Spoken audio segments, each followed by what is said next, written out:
You are listening to listener-supported Elisha Space Podcast, where we discuss topics of faith and mental health.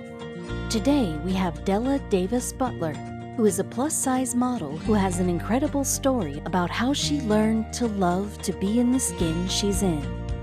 Let's hear her story.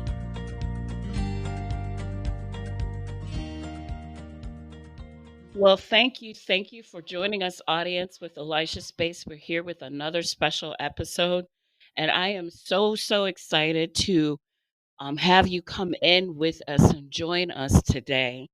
Today, I have a very good friend of mine. I'm not even going to begin to tell you how long we have known each other. And she is a plus size model and is also known to be the queen of intimacy. And today we are going to talk about how important it is to love being in the present skin you're in while being in your healing journey.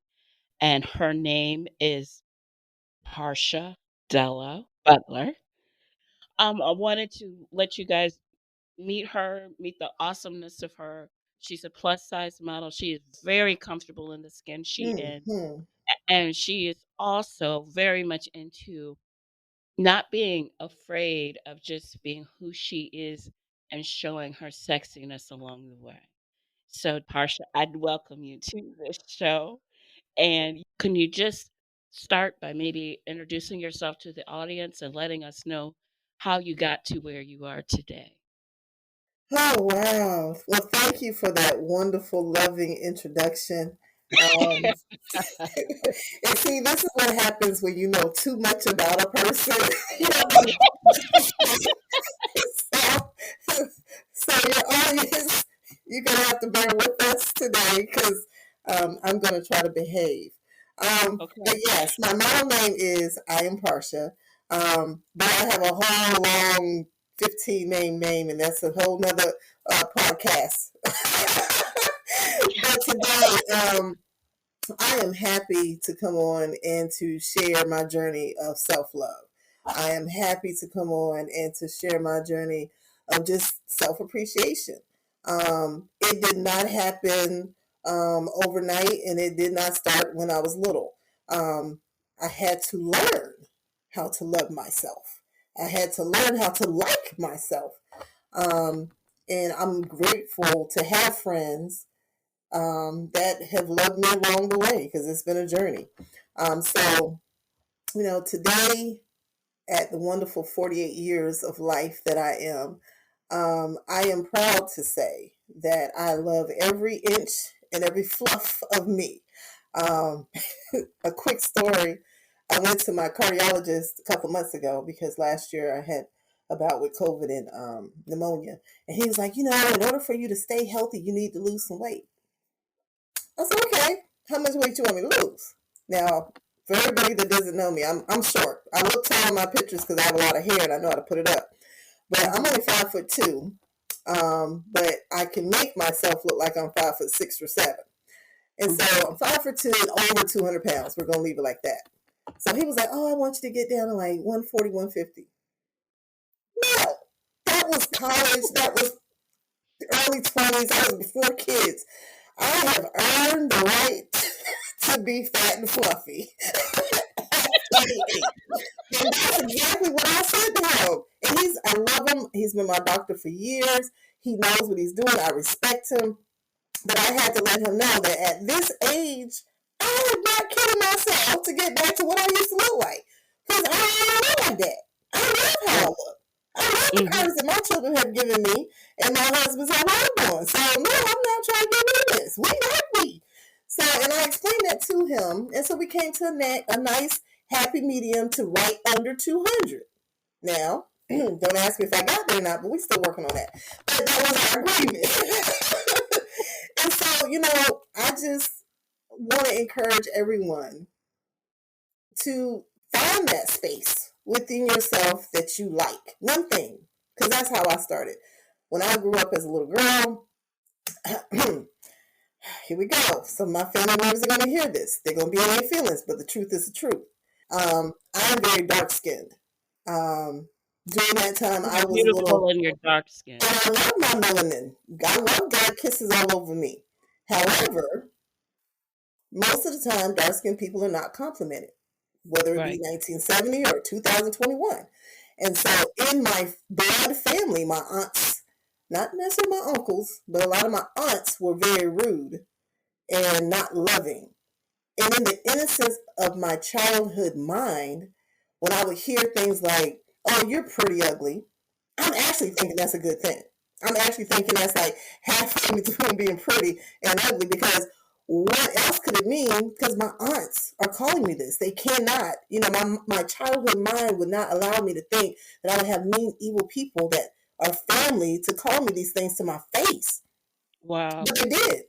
I mean, Blackie, just all these other names that I'm not going to, but it was not loving and endearing. Mm-hmm. And in my innocence, because I guess my spirit would not allow me to be that hurt, I still loved on these people. I still respected them, not knowing the bullying and the verbiage that they were using was actually hurtful, meant to be hurtful, meant to be me the pun of the joke. Um, and God helped me when I found out what it really meant. And I was a young woman when I Mm. realized, oh, wait, these heifers don't like me. I'm sorry, Right. can I tell your show?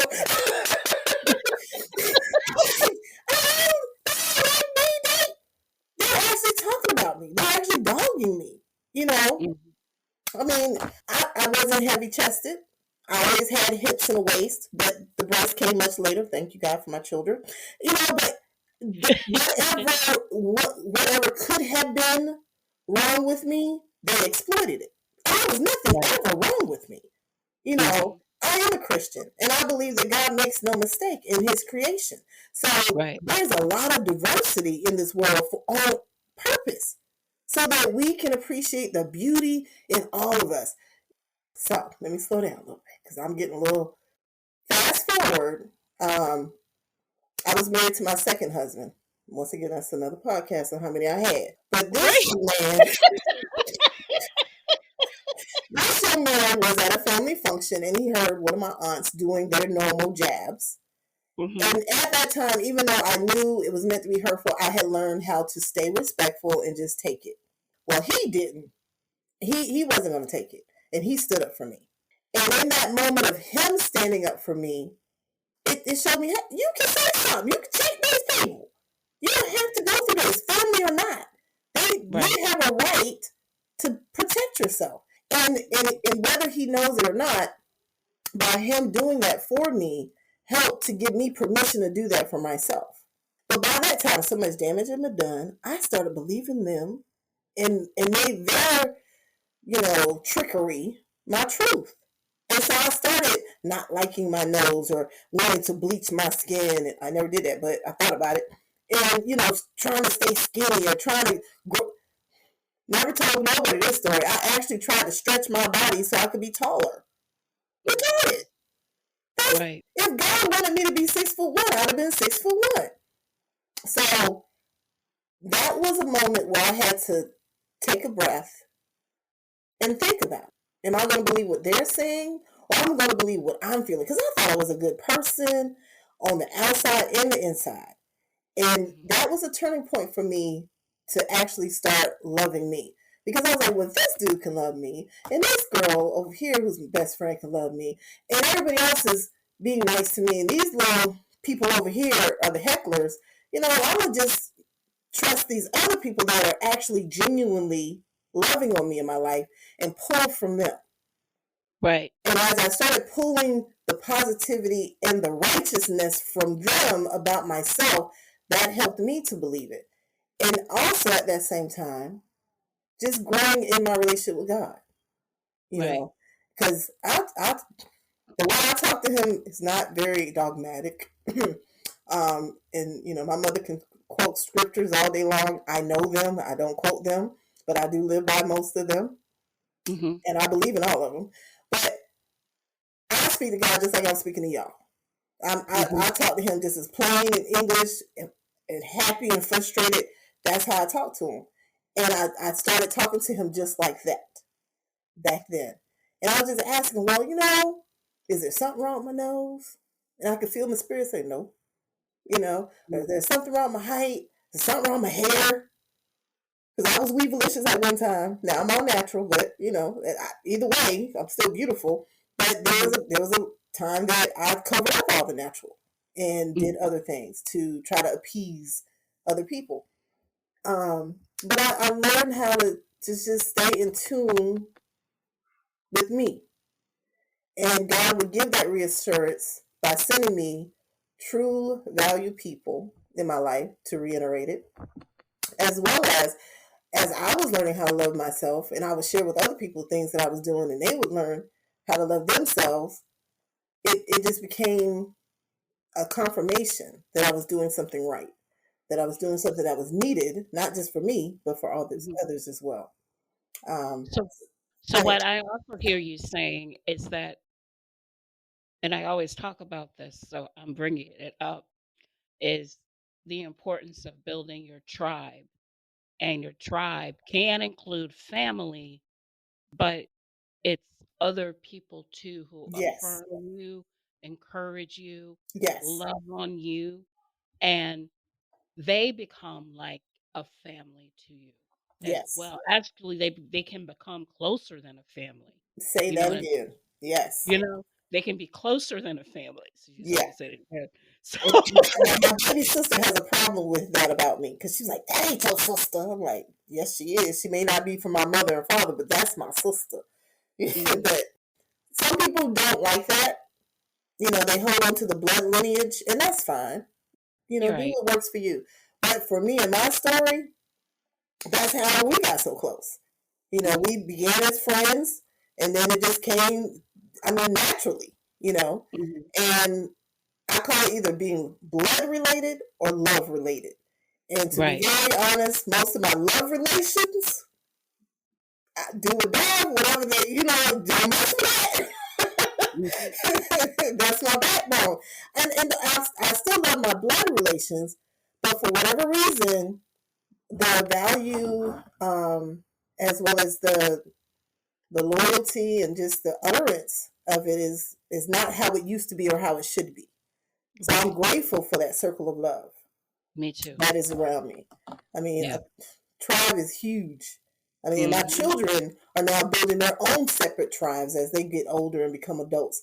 And it's a beautiful thing, And that's what I mean by the diversity that God has created for us to have in this world. If we stick so firmly to what we think we know, we're going to be missing out on what He wants us to know and who He wants us to know. And, sometimes we just have to, spread those wings and appreciate those people that come into our life to be a confirmation or be an edification, or, to share, something that you need to hear. You've been wanting to hear it from over here, but they're not saying it or doing it. But He's going to bring you what you need, and it's going to come from somewhere else. So as long as we stay open to receive that, whatever we need, whether it's self-love, whatever we need, we'll get it. Right. But I forgot to say in the beginning, I could talk a lot. Well, how did you get to the place of modeling? How did you get to evolve to there? Okay, so did it happen on accident? It was an accident, because you know that I'm a shy person. I will talk to you, and the only reason I'm chatting like that is I'm talking to you right now. If I was talking to another interviewer that I didn't know, yeah, that's what y'all be hearing. Right. Yeah. But modeling happened because, once again, I was assisting someone within my tribe. They were a photographer. They are a photographer, and they were having some issues with a fashion show, and they needed some models. And at that time, I was writing inspirational pieces for his magazine, and just being a friend, inspiration, motivation, mentor to him in his business. And so when he was just, we were just chatting. He was like, "Oh yeah, I got this show coming up. These girls are dropping like flies." So me and my big mouth, "Well, anything you need me to do, let me know." I'm thinking, he's like, "Would you like the model?" I'm thinking, set up a breakdown or something like that that's in the background. And I was like, you want me to what? So I am a mother I'm a blood mother of boys. I have daughters, and once again, that's another show. But I am like a tomboyish mom, or I was. I'm dainty now. So at that time, if I put on heels, it's because it was date night with my husband, and he laid it out and demanded I put it on because he wanted me to look like a woman tonight, not no boots and shoes. So prior to that, it was little church heels type of thing, you know. Wasn't no stilettos in my life, Right. no 4-inch heels and stuff. So I didn't want to let my friend down. So I called up some girlfriends of mine, which were all younger, beautiful women. I think I had one older woman, but I called on my tribe, honey, and I said, I got this show in 2 weeks. I don't know how to put on makeup. I don't know how to walk in heels. Now I knew how to pose because by that time I was in love with myself. So taking a picture and pose for the camera, not a problem. My mom takes 1,000 pictures everywhere we go, so I had no other choice but to know how to do that part. But these young ladies pulled together and they had fun teaching me how to hold in my core and walk and not waddle in the heels. And, I used to be knock knees. So it was a boot camp. It was a boot camp. And I even sent a video clip to my friend to let him know everything I was doing to help him out. And he just had tears because it was so comical. But he didn't give up on me. Because I really said the video thinking he was going to say, no, don't worry about it. Nope, he didn't do that. So we got there, and my baby sister, did my makeup, and it was a very natural look, and she has a talent. And so I was good with the makeup because I didn't want to look like not me. And then I was able to curl my locks and put them up in a nice do. And I didn't know what I was going to wear. I didn't know what the show was. I was just here to help a friend. When I figured out it was lingerie, it was when I was there. So I said, well, I have no problem being naked. And that's pretty much how it began. And he knew that part about me. So I guess he didn't think to tell me it was a lingerie shoot or lingerie, show. But it wasn't a big deal. I got back there, I put on my corsets, and I was doing such a good job. Some other designers were like, can you walk for me? Being my first show, I'm loyal. I'm here for my friend. You're not stealing me. So I said no, not knowing that I was supposed to say yes, and I should say yes. So the other girls, they were like, no, next time if she asks you, say yes. And I asked my friend, he said, oh yeah, I forgot to tell you. So I learned a whole lot that night.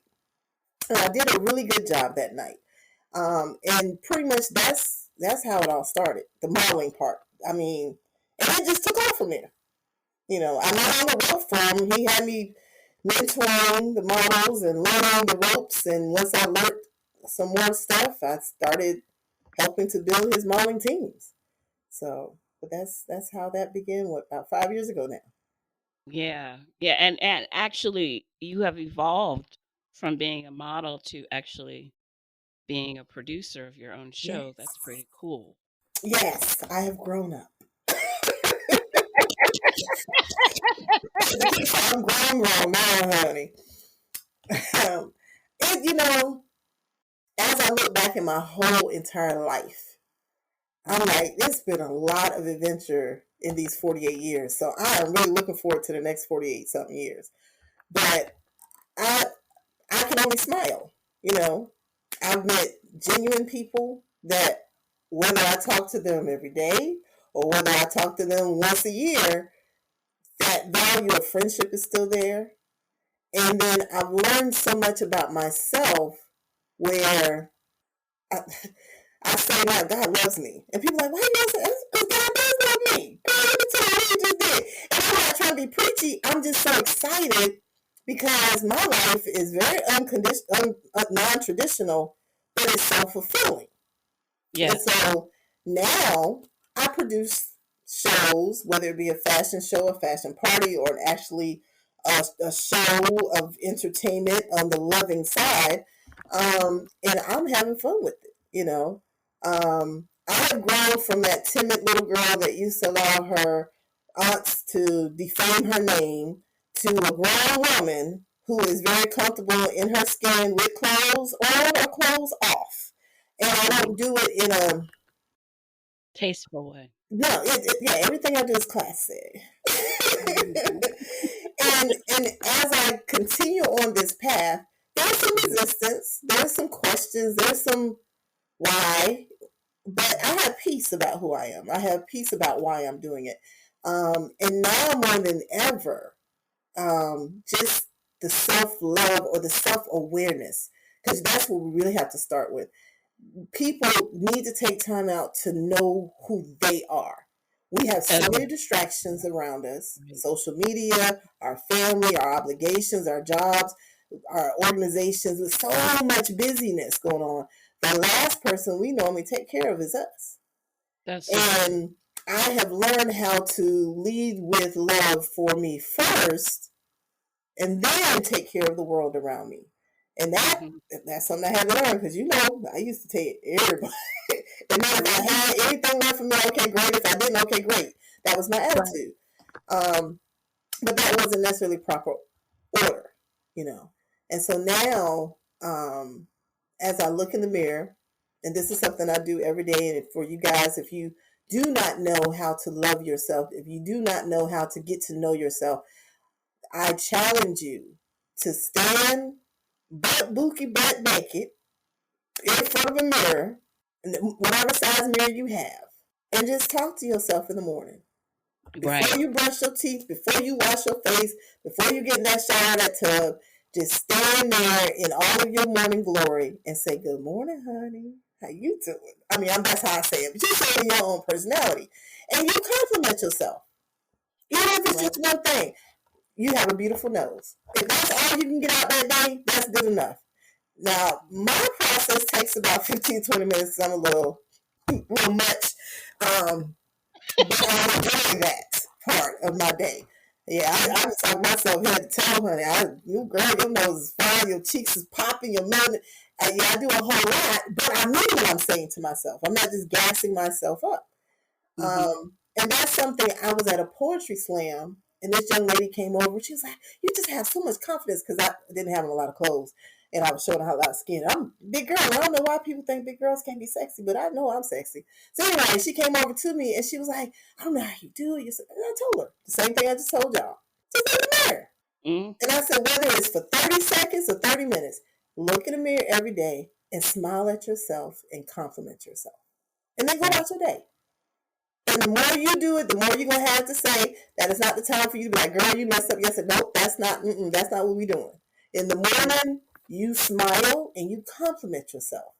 And Right. also think about it this way: whether you're in a very loving relationship or a loving environment or not, but just think about, how would you want somebody to treat you? What words Hmm. of endearment would you want to hear somebody say about you? Whether it be Right. about your body, whether it be about your accomplishments, whether it be about anything. So say those words to yourself. Hmm. Preach to yourself. Feed Right. yourself. And I Right. promise you, eventually, somebody that you know or don't know is going to start saying that kind of stuff to you, because you're going to be radiating it. And that's the number one thing I started doing for myself, is looking at who I look like and speaking life back to me. And that Hmm. helped create who I am now. But it didn't start with me doing that. It started with other people that I trusted doing that, and I started mimicking them. Because, like I said, Right. I do have an awesome tribe, and I had people outside of those other folks that would, be louder and help to deafen that negative noise, and be louder in my ears and tell me, "Oh, you're gorgeous. You're a great person. You're smart." I'm like, really? No, I'm not funny. I know that. I'm corny. It's okay. But I have other excellences and other superstarness, and I'm okay with that. So Hmm. speak your truth, but speak love to yourself. That's so important. It is. It is. So we are going to be winding down our show at this point. And so I just want to thank you for joining us. And so, audience, there's so many takeaways from Della's story. Oh, Parsha's story. If you don't know, you probably know why I call who I call what I call her. You have to understand, just like you know how you have a family name and then you have your name. Yeah. Well, I call her by her family name. Exactly. And it's okay. She can do that. She can do So, that. I had someone come up to me and my sister. We were eating at IHOP, and this was like a year into modeling, and we were just eating, and this dude came up. He says, "Are you Partia?" Now, my circle of love don't call me that. The people that call me that normally write a check when they're about to call me Partia. I'm about to get paid for something. And so when he came to the table, he said, "Are you Partia?" And I looked at him. I was about to say no because I was like, "I don't know him." Then I had to think about it. I said, "Yes. Why?" He said, "Oh my God, what?" Then he pulls up his phone and he points to my picture from social media. He says, "That's you." I said, "Yeah, that's me." He said, "Oh no." It went crazy like he was meeting Beyonce or something. You know, I was like, "What's wrong with this?" And I was just like, "That's a fan. That's what a fan feels like." It freaked me out because I had never had that happen. I mean, you go to the club and you used to guys come and say, "Hey, what's up?" This was totally different. And he was just so honored to see me in public. I was out of town. I lived in South Carolina. I was in another state when this happened. And just eating breakfast with my sister. And so he wanted a picture. We took a little picture. He paid for our meal. I said, "Oh, I like that." And then he know about his name. You know, so normally if a person doesn't know me, Parsha is what they're going to know at this point in life. For those that know me, that are in that circle, Della. But your podcast, your crew, your tribe, they can call me Della since we got personal today. That's all right. okay. Okay. But I want to thank you for coming on. There is so much that Parsha and I will be bringing to you in separate podcasts just because we have so many different and similar stories. So we really wanted to focus on um, you hearing her story and learning to love you, learning to love all of All you, of you. every crevice of you, Mm, every bump of you, every curve of you, you exactly. know, all of who you are, because yes, you're going through your healing journey and there's going to be transformation and change, but it's so important to enjoy the journey along the way because there's stuff to learn in that too. Exactly. So, audience, I thank you for joining us today at Elisha Space. I thank you for hearing Parsha's story. And I thank you for joining, for being a part and allowing us to pour this into you so that you can continue to be transformed and move forward in your healing journey. Be well, and we'll talk to you on our next show.